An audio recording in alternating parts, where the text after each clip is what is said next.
أعوذ بالله من الشيطان الرجيم. بسم الله الرحمن الرحيم.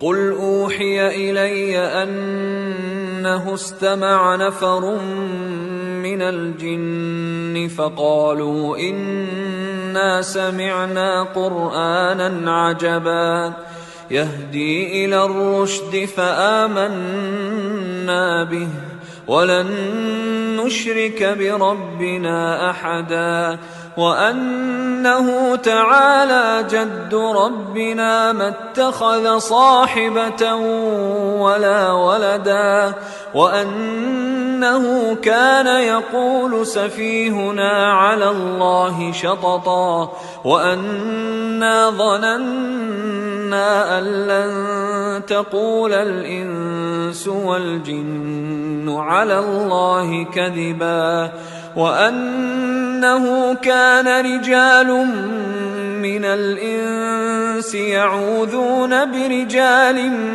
من الجن فزادوهم رهقا وأنهم ظنوا كما ظننتم أن لن يبعث الله أحدا.